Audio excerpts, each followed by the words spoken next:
Australia's Defence Department has decided to remove Chinese-made surveillance cameras from its offices over national security fears. It comes after an audit found 900 pieces of surveillance equipment were built by companies partly owned by the Chinese government. At least 913 cameras, intercoms, electronic entry systems, and video recorders developed and manufactured by Chinese companies Hikvision and Dahua have reportedly been found in various Australian government estates, including the Defence Department and the Department of Foreign Affairs and Trade. Hikvision and Dahua are partly state-owned Chinese companies that have also previously been implicated in the alleged human rights abuses and mass surveillance of Uyghurs in China's Xinjiang Uyghur Autonomous Region. Australian Defence Minister and Deputy Prime Minister Richard Marles said on February 9 that the government would find and remove the cameras from any defence locations to make them completely secure. This is an issue. We are doing an assessment of all the technology for surveillance within the defence estate, and where those particular cameras are found, they're going to be removed, Marles told Australian Broadcasting Corp. I don't think we should overstate it, but it's a significant thing that's been brought to our attention, and we're going to fix it, he further said. As for the cameras found in other government buildings, Australia's Attorney General Mark Dreyfus said that the government will review whether those cameras need to be removed.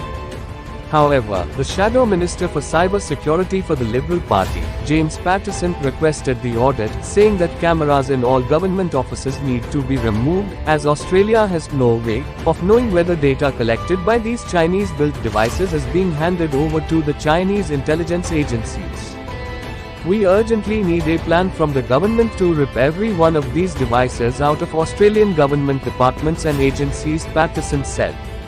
We would have no way of knowing if the sensitive information, images, and audio collected by these devices are secretly being sent back to China against the interests of Australian citizens, Paterson said. China's National Intelligence Law of 2017 requires organizations and citizens to support, assist, and cooperate with the state intelligence work. The legislation was a significant consideration for the Australian government's ban in 2018 on Chinese telecom companies, including Huawei and ZTE, from the country's 5G network, in response to which China imposed trade restrictions and tariffs on Australian exports such as coal, lobsters, and wine. Meanwhile, a Hikvision spokesperson said that it is categorically false to represent the company as a threat to national security. No respected technical institution or assessment has come to this conclusion, the spokesperson said, adding that the company cannot access end users' video data and, therefore, cannot transmit it to third parties.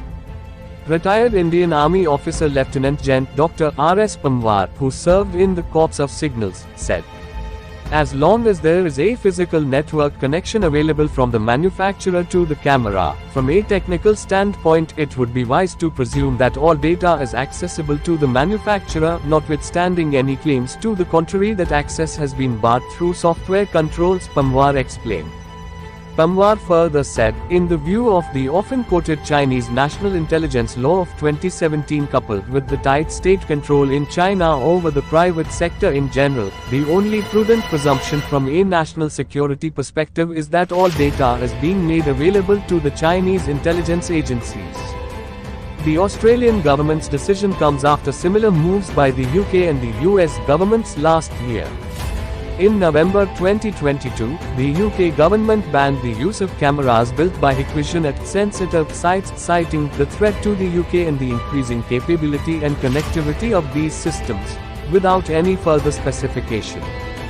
The US Federal Communications Commission (FCC) later banned telecommunications and video surveillance equipment from several prominent Chinese brands, including Hikvision and Dahua, to protect the country's communications networks.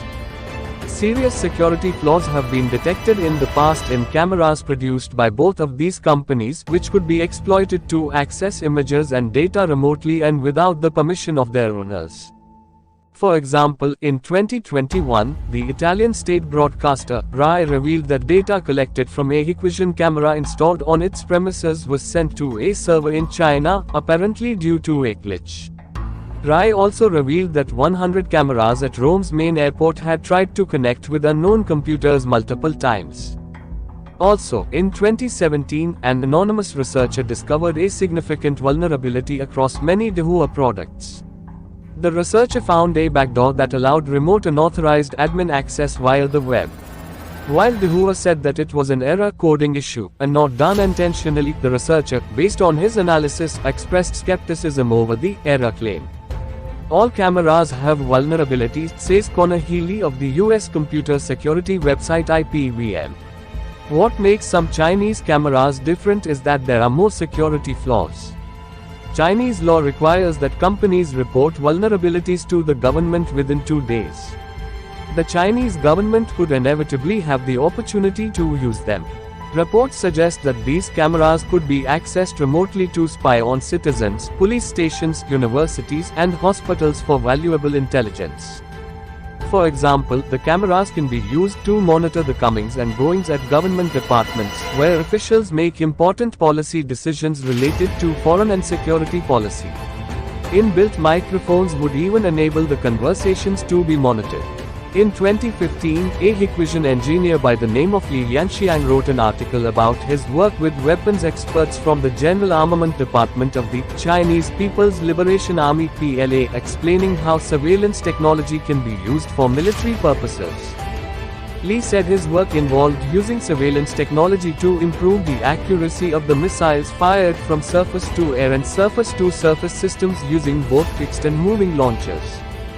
We should use surveillance cameras to capture the moment the missile reaches or misses the target and collect the wind speed, temperature, and air humidity.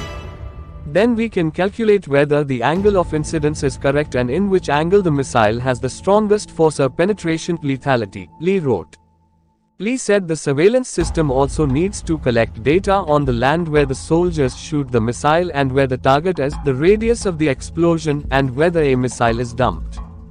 Li then talked briefly about the surveillance system that Hikvision would supply. We need to use high-speed cameras, which can capture at least 200 to 500 frames per second. With a lot of the footage, we need to build a local memory server and power supply. This would mean that surveillance technology could be used for precision missile strikes over strategic locations such as important government centers or industrial areas, etc. Thanks for watching. Like, share, and subscribe.